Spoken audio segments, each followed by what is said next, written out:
Friends, आज की video के अंदर बात करेंगे एक बड़े ही महत्वपूर्ण चैप्टर की, जिसका नाम है आपका संधि, जो आपकी हिंदी लैंग्वेज के अंदर आपको देखने को मिल जाता है।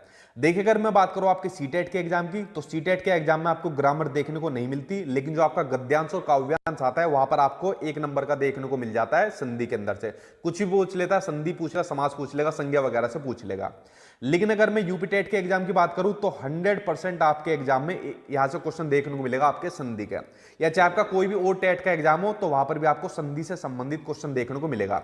जब आप लोग सीटेट यूपी टेट को पास कर लोगे, जो आगे वैकेंसी निकलती है, जो टीचर की जो वैकेंसी निकलती है, मान लीजिए केंद्रीय विद्यालय की निकले, सुपर टेट की निकले, तो वहां पर भी इस वाले चैप्टर से आपको क्वेश्चन पूछा जाता है। यानी जो आज का ये वाला चैप्टर है, ये एक ऐसा चैप्टर है, ये आपका जब तक पीछा नहीं छोड़ता जब तक आपको जॉब नहीं मिल जाती। आपके सभी एग्जाम में पूछा जाता है, जिस भी एग्जाम में आपको हिंदी दे दी, समझ जाना इस वाले चैप्टर से आपका क्वेश्चन जरूर आएगा। तो आज की वीडियो के अंदर मैं आपको इस चैप्टर को ऐसे समझाऊंगा कि इस चैप्टर को दोबारा पढ़ने की आपको जरूरत नहीं पड़ेगी। इस चैप्टर को आज की वीडियो के अंदर मैं आपको ट्रिक के माध्यम से बताऊंगा, और एक ही बारी में आपको सारी संधि के बारे में मैं आपको बता दूंगा, दोबारा आप उसको नहीं भूल पाओगे। और वीडियो के एंड में मैंने कुछ क्वेश्चन भी लिए हुए, इन ट्रिक को जानने के बाद इन क्वेश्चन का आंसर आप लोग खुद निकालोगे, इतना मुझे कॉन्फिडेंस है पूरा। तो चलिए स्टार्ट कर लेते हैं आज के बड़े ही महत्वपूर्ण चैप्टर की, जिसका नाम है संधि। और जो लोग नए आए वो चैनल को सब्सक्राइब कर लेना, क्योंकि आपके जितने भी टेट की और सीटेट की तैयारी है मैं अपने यूट्यूब चैनल पर आपको करा रहा हूं, इसलिए चैनल को सब्सक्राइब कर लेना। चलिए बात करते हैं पहले संधि के बारे में, उसके बाद इसके प्रकार के बारे में बात करेंगे, देन क्वेश्चन आंसर के बारे में बात करेंगे। देखिए, पहले जान लीजिए संधि क्या होता है, क्योंकि आपके एग्जाम में कई बार सीधा इसकी परिभाषा पूछी गई है। तो दो वर्णों के मेल को संधि कहा जाता है। सिंपल सा आपको ये चीज समझनी है, दो वर्णों के मेल को संधि कहा जाता है। कैसे? अगर मैंने दो वर्ण लिख दिए, मान लीजिए मैंने लिख दिया देव जमा आल्य, ये मैंने दो वर्ण लिख दिए, तो इन्हीं दो वर्णों के मेल से एक नया शब्द बन जाएगा, जिसका नाम हो जाएगा आपका देवाल्य। तो दो वर्णों के मेल को ही क्या कहा जाता है? संधि। जब दो वर्ण पास पास आते हैं, ये दोनों वर्ण आसपास आ गए या मिल गए, तो उनमें परिवर्तन हो जाता है। देखिए, दो वर्ण जब आपस में मिल गए तो परिवर्तन हो गया, और परिवर्तन के कारण क्या शब्द नया बना? देवाल्य बना। तो यह परिवर्तन वाला मेल ही संधि कहलाता है। तो कुल मिलाकर आप लोग समझ गए कि दो वर्णों के मेल को क्या कहा जाता है? संधि कहा जाता है। ठीक, ये आप लोग यहां तक समझ गए। एक होता है आपका संधि विच्छेद, यहां पर लिख देता हूं मैं, एक होता है आपका संधि विच्छेद। देखिए, संधि के अंदर तो दो वर्णों का मेल होता है, और संधि विच्छेद के अंदर ये अलग अलग होते हैं। संधि विच्छेद के अंदर, ठीक है, यानी अपनी मूल अवस्था में चले जाते हैं। जैसे दो वर्ण थे देव जमा आल्य, तो इनसे मिलकर बना देवाल्य। अगर मैं देवाल्य का संधि विच्छेद करूं तो क्या हो जाएगा? देव जमा आल्य, यानी अपनी किस में चले गए? मूल अवस्था में चले गए ये दोनों वर्ण आपके। तो दोनों में अंतर समझे, संधि के अंदर दो वर्णों का मेल होता है, और संधि विच्छेद के अंदर ये दोनों वर्ण अलग हो जाते हैं, अपनी मूल अवस्था में चले जाते हैं। तो दोनों चीज आपको क्लियर हुई, आगे पढ़ते हैं। अब बात करते हैं संधि के प्रकार के बारे में। तो देखिए, संधि तीन प्रकार की होती है। एक होती है आपकी स्वर संधि, एक होती है व्यंजन संधि, एक होती है विसर्ग संधि। सबसे ज्यादा महत्वपूर्ण होती है, जो आपके एग्जाम में सबसे ज्यादा पूछी जाती है, वो होती है आपकी स्वर संधि। मैक्सिमम चांस रहता है आपका क्वेश्चन यहीं से पूछा जाएगा, लेकिन हमको व्यंजन संधि और विसर्ग संधि भी पढ़नी है, क्योंकि ये भी इंपॉर्टेंट है। ये बहुत ज्यादा इंपॉर्टेंट है, लेकिन ये वाली भी इंपॉर्टेंट होती है, यहां से भी आपके एग्जाम में क्वेश्चन पूछे गए। ठीक है, तो चलिए इन तीनों के बारे में थोड़ा डिटेल से पढ़ लेते हैं। पहले बात करेंगे सबसे महत्वपूर्ण की, जिसका नाम है स्वर संधि। देखिए, अब आपकी यहां से ट्रिक शुरू हो जाएगी स्वर संधि के अंदर। इसके अंदर बच्चे बड़े कंफ्यूज होते हैं, और बुक के अंदर लैंग्वेज भी समझ में नहीं आती। देखिए, पहले सिंपल जान लीजिए स्वर संधि, यानी स्वर का मेल से जो संधि बनेगी। यहां पर स्वर का यूज होता है। स्वर मतलब आ ई, ठीक है, ई ऊ, ये सब मतलब कुल मिला के क्या होते हैं? ये आपके स्वर होते हैं। तो जब स्वर के साथ स्वर का मेल होता है, या मान लीजिए आ के साथ आ का हो गया, आ के साथ ई का हो गया, ठीक है, ई के साथ ऊ का हो गया, तो जब स्वर के साथ स्वर का मेल होता है तो जो परिवर्तन होता है उसको क्या कहा जाता है? उसको स्वर संधि कहा जाता है। इतना आप लोग समझ गए। मतलब इसमें स्वर का स्वर के साथ मेल होता है, इसलिए इसको स्वर संधि कहा जाता है। नाम से इसके जैसे पता चल रहा है, स्वर की संधि। इसको समझे। अब इनके प्रकार के बारे में बात करेंगे। देखिए, यहां से आता है आपके एग्जाम में क्वेश्चन, अब आप लोग लगा लो, वेरी वेरी इंपॉर्टेंट। अब ये पांच जो प्रकार है स्वर संधि के, पांच प्रकार होते हैं, इनमें से किसी भी एक प्रकार का आपके एग्जाम में देखने को मिल जाता है। सबसे मैक्सिमम चांस रहते हैं आपके यही से। अब मैं आपको इसको समझाता हूं एक एक करके। तो स्वर संधि कितने प्रकार की होती है? पांच प्रकार की होती है। अब देखिए कौन कौन सी होती है और उनके अंदर क्या ट्रिक लग रही है। पहले संधि होती है दीर्घ संधि। अब देखिए, इसके अंदर सिंपल सी ट्रिक है दीर्घ संधि के अंदर, कि अगर किसी शब्द में बड़ी मात्रा आपको दिखाई दे जाए। बड़ी मात्रा कैसे? इसको मैं लिख देता हूं, बड़ी मात्रा हो जाएगी बड़ा आ, बड़ी ई और बड़ा ओ। अगर ये बड़ी मात्रा आपको किसी शब्द में देखने को मिल जाए और एग्जामिनर पूछे बताइए शब्द में कौन सी संधि है, तो हो जाएगी आपकी दीर्घ संधि हो जाएगी।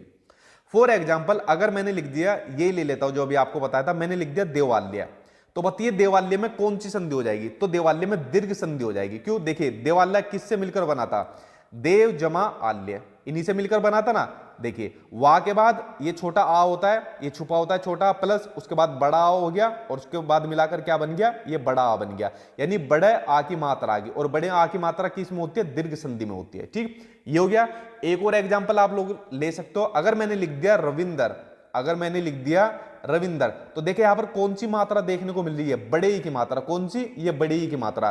तो रविंदर में कौन सी संधि हो जाएगी, दीर्घ संधि हो जाएगी, क्योंकि रविंदर का अगर हम संधि विच्छेद करेंगे तो क्या बनेगा, रवि जमा इंद्र, क्या बनेगा, रवि जमा इंद्र, ये बनेगा। देखिए यहां पर छोटी की मात्रा होगी और यहां पर छोटी की मात्रा होगी और क्या हो जाएगी, बड़े की मात्रा हो जाएगी। और बड़े की मात्रा अगर आपको दिखाई दे तो आपको दीर्घ संधि हो जाएगी। इसको आप लोग समझ गए।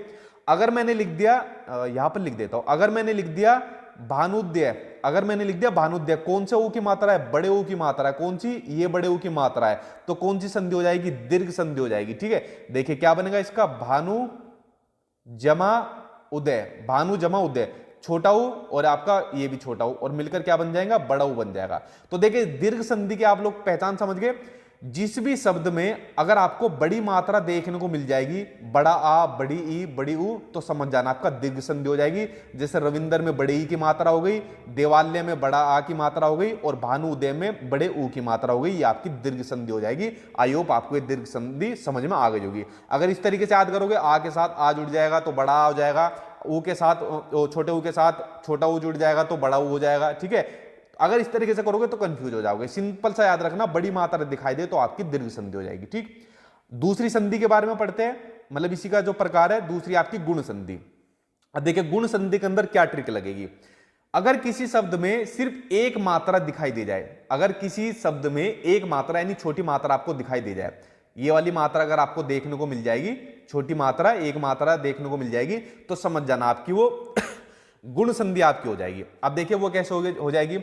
मान लीजिए मैंने लिख दिया राजेंद्र, अगर मैंने लिख दिया, यहां पर लिख देता हूं राजेंद्र, ये मैंने लिख दिया राजेंद्र। अब देखिए कौन सी मात्रा है, ये छोटे आ की मात्रा है, यानी ये वाली मात्रा है, तो कौन सी संधि हो जाएगी राजेंद्र में, गुण संधि हो जाएगी। क्योंकि राजेंद्र का अगर हम संधि विच्छेद करेंगे तो हो जाएगा राजा जमा इंद्र, यही तो हो जाएगा। तो यह हो गया आपका बड़ा, ये हो गई आपकी बड़ी हुई। ठीक है, तो यह आपका गुण संधि हो जाएगी। ठीक, राजेंद्र हो गया। एक और लिख सकते हो, अगर मैंने लिख दिया परोपकार, अगर मैंने लिख दिया परोपकार, तो देखिए परोपकार में कौन सी मात्रा आ रही है, परोपकार में ये वाली मात्रा आ रही है छोटा की, ये देखिए। ठीक है, छोटे ओ की मात्रा आ रही है परोपकार, तो ये कौन सी संधि हो जाएगी, गुण संधि हो जाएगी। ठीक है, आप इसको करके भी देख लेना, पर जमा उपकार हो जाएगा इसका संधि विच्छेद, पर जमा उपकार। ठीक है, तो ये कौन सी हो जाएगी, गुण संधि। यानी अगर किसी शब्द में सिर्फ एक छोटी मात्रा आपको दिखाई दे जाए तो आपकी गुण संधि हो जाएगी। ये इस वाले क्वेश्चन की ट्रिक थी, इसको भी समझ गए। आगे देखते हैं, अगली आपकी वृद्धि संधि। वृद्धि संधि के अंदर क्या हो जाएगी, अगर किसी शब्द में दो मात्रा आपको देखने को मिल जाए, वहां पर छोटी मात्रा देखने को मिल रही थी गुण संधि के अंदर, और वृद्धि संधि में दो बड़ी मात्राएं आपको देखने को मिल जाएगी। दो बड़ी मात्रा आपकी ये वाली, ठीक है, ये लिख दिया मैंने, छोटे बड़े ए और बड़े ओ, ये दो मात्रा अगर आपको देखने को मिल जाएगी तो हो जाएगी आपकी वृद्धि संधि। फॉर एग्जाम्पल अगर मैंने लिख दिया बताइए सदैव में कौन सी संधि है, सदैव में कौन सी संधि है। देखिए सदैव में कौन सी संधि है, बड़े ए की मात्रा आ रही है यहाँ पर, सॉरी ये वाला बड़े की मात्रा आ रही है, तो कौन सी हो जाएगी, वृद्धि संधि हो जाएगी यहाँ पर। अगर मैंने लिख दिया वनौषधि, अगर मैंने लिख दिया, ये मेरी आदत है बड़े ओ को इस तरीके से बनाने की, इसको प्रॉपर बनाता हूं। अगर मैंने लिख दिया वनौषधि, ठीक है, वनौषधि के अंदर कौन सी हो जाएगी, देखिए बड़े ओ की मात्रा आ रही है, यानी बड़े ओ की मात्रा ये होगी तो होगी आपकी वृद्धि संधि होगी। ठीक है, वन जमा औषधि, ये आपकी इस तरीके से बनेगा। सदा जमा एव, ये आपका इस तरीके से बनेगा। तो जहां पर भी आपको दो मात्रा देखने को मिल जाए ये वाली, तो समझ जाना आपकी वृद्धि संधि हो जाएगी, जैसे सदैव में देखने को मिली और वनौषधि के अंदर देखने को मिली। तो तीसरी भी आपकी कंप्लीट हो गई। अगली देखते हैं, अगली हो जाएगी आपकी यण संधि। तो यण संधि की आपकी सिंपल सी ट्रिक है, अगर आपको या वा रा से पहले अगर आपको आधा शब्द दिखाई दे जाए तो समझ जाना आपका वहां पर यण संधि आपको देखने को मिल जाएगी। अब देखिए किताबी लैंग्वेज के ऊपर मत जाना, किताबी लैंग्वेज में आपको ये दिया होगा कि अगर ई ऊ और जो आपका ऋतु होता है, अगर उसके बाद अलग स्वर आपको देखने को मिल जाए तो ई और यू जुड़कर या हो जाएगा, ऊ और ऊ जुड़कर आपका वाह हो जाएगा, तो इसमें आप लोग कंफ्यूज हो जाओगे। इसलिए मैंने कहा था आज की वीडियो के अंदर सिर्फ आपको ट्रिक से पढ़ाऊंगा। तो सिंपल सी ट्रिक आपकी, या वारा से पहले अगर आधा शब्द आ जाए तो आपका यण संधि हो जाएगी। वो कैसे, देखिए अगर मैं आपको कुछ एग्जाम्पल लिखूं अपनी तरफ से, इसके कुछ एग्जाम्पल अगर मैं लिखूं, मैंने लिख दिया स्वच्छ, अगर मैंने लिख दिया स्वच्छ, तो स्वच्छ में कौन सी संधि है, यण संधि है। देखिए वा से पहले आपका क्या आ रहा है, आधा शब्द आ रहा है, वा से पहले आधा शब्द आ गया तो आपकी यण संधि होगी। अगर मैंने लिख दिया अत्याधिक, अगर मैंने लिख दिया अत्याधिक, ठीक है, अब देखिए ये या से पहले क्या आ रहा है, आधा ता आ रहा है, या से पहले क्या आ रहा है, आधा ता आ रहा है, तो कौन सी हो जाएगी, यण संधि हो जाएगी। ठीक है, इस तरीके से आप इनको समझ सकते हो कि या वा रा से पहले अगर आधा शब्द आ जाएगा तो आपकी यण संधि हो जाएगी। सिंपल चीज के अंदर ट्रिक थी, और मोस्टली केस में यही ट्रिक लगती है। मतलब कुछ ऐसे चांस होते हैं, कभी कभी क्वेश्चन अलग पूछ लिया जाता है, लेकिन ये वो सब ट्रिक है जो आपकी मैक्सिमम चांस रहते हैं लगने के इनके। ठीक है, क्योंकि दुनिया के अंदर कोई ट्रिक ऐसी नहीं होती है जो 100% इंप्लीमेंट करे, लेकिन ये काफी हद तक आपके एग्जाम में इंप्लीमेंट करेगी, क्योंकि आपको बुक की लैंग्वेज के अंदर याद ही नहीं होगी, लेकिन जब आप इनकी प्रैक्टिस करते चले जाओगे ना तो आप इनके अंदर पक्के हो जाओगे। ठीक, अगला देखिए, अगली हो जाएगी आपकी अयादी संधि। अयादी संधि के अंदर सिंपल सा है कि इसमें छोटे ए, बड़े ओ और बड़े ओ की मात्रा आपको देखने को नहीं मिलेगी। यानी जिन शब्दों के अंदर आपको ये वाली मात्रा देखने को नहीं मिलेगी, समझ जाना आपकी अयादी संधि हो जाएगी। एक चीज और लिख लो इसमें, अगर अयादी की संधि की बात हो रही है, जो आपका जो भी अक्षर देखने को मिलेगा, जो आपका अक्षर देखने को मिलेगा वो लगभग आपका 3 शब्दों का देखने को मिलेगा। ठीक है, अब देखिए अगर मैं फॉर एग्जाम्पल ले लू, एक मैंने ले लिया एग्जाम्पल नयन, मैंने एग्जाम्पल ले लिया, तो देखिए अक्सर आपका 3 शब्दों का ही देखने को मिला है। नयन के अंदर आपको ना तो ये देखने को मिल रहा है, ना ये देखने को मिल रहा है, ना ये है और ना ही ये देखने को मिल रहा है। नयन हो गया, शयन मैंने लिख दिया, अगर मैंने लिख दिया शयन तो शयन भी नहीं हो पाएगा। ठीक है, तो ये कौन सी हो जाएगी, अयादी संधि हो जाएगी, जिसमें आ ए और छोटा ए, बड़ा ओ और बड़ा ओ, अगर ये मात्रा देखने को नहीं मिल जाएगी, ये आपका हो जाएगा। ठीक है, तो इस तरीके से आप लोग इसको समझ गए। अगर मैंने लिख दिया गायिका, अगर मैंने लिख दिया गायिका, देखिए छोटी की मात्रा आ रही है यहां पर, तो ये तो देखने को नहीं मिल रहे ना आपको कोई सा भी, तो क्या हो जाएगा, अयादी संधि हो जाएगा। मतलब ये चारों नहीं मिलने चाहिए आपके, तो आपका अयादी संधि हो जाएगा। ठीक है, इसको आप लोग ऐसे कर सकते हो। तो फ्रेंड्स देखिए 5 तरीके के प्रकार मैंने आपको बताए, जो स्वर संधि के 5 प्रकार थे, बड़े महत्वपूर्ण थे, और आई होप आपको ट्रिक के माध्यम से समझ में भी आ गए होंगे। अब बात करता हूं मैं आपके लिए व्यंजन संधि की, अब बात करता हूं। ठीक है, अब देखिए व्यंजन संधि के अंदर सिंपल सा आप लोगों को बस इतना याद करना है कि अगर व्यंजन के साथ, मतलब जो आपको व्यंजन शुरू हो जाते हैं का, खा, गा, घा, ये सब, अगर इनके साथ स्वर या व्यंजन के मेल से व्यंजन में जो रूपांतरण होता है, जो परिवर्तन होता है, उसे व्यंजन संधि कहते हैं। यानी व्यंजन के बाद अगर कोई आपको स्वर देखने को मिल जाए, व्यंजन देखने को मिल जाए, और जो परिवर्तन होगा उसे क्या कहा जाएगा, व्यंजन संधि कहा जाएगा।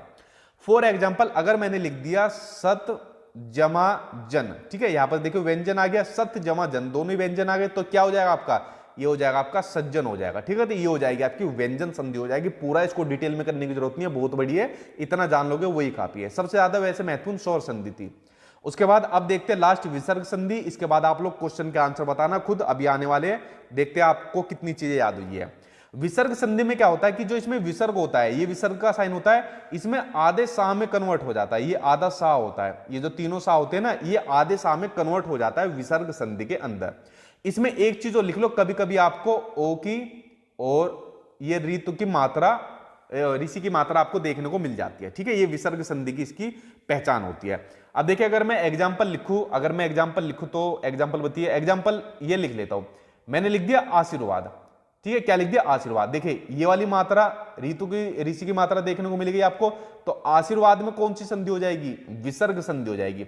अगर मैंने लिख दिया नमस्ते, अगर मैंने लिख दिया नमस्ते, ठीक है, अब देखा आप ये मत कह देना सर यहाँ तो आधा सा आ गया, लेकिन वह कंडीशन थी। ठीक है, जो आपको यण संधि बताई थी वहां या वा रा से पहले आधा आना चाहिए, तो यहाँ पर या वा रा है ही नहीं, यहाँ पर तो आए। ठीक है, तो नमस्ते में कौन सी संधि हो जाएगी, नमस्ते में हो जाएगी आपकी विसर्ग संधि हो जाएगी। अगर इसका संधि विच्छेद करोगे तो बनेगा नमः जमा ते, नमस्ते बनेगा इसको मिलाकर। ठीक, तो ये कौन सी हो जाएगी, विसर्ग संधि आपकी हो जाएगी। ठीक, इसको आप लोग समझ गए। देखिए यहां पर आधा सा देखने को मिल रहा है, यहां पर आपका जो नमा जमा ते ये तो था, अब यहां पर जो आपका विसर्ग था नमा के बाद, ये किस में चेंज हो गया, आधा सा में चेंज हो गया। ये ट्रिक मैंने आपको बताई थी। तो फ्रेंड्स देखिए मैंने अब आपको संधि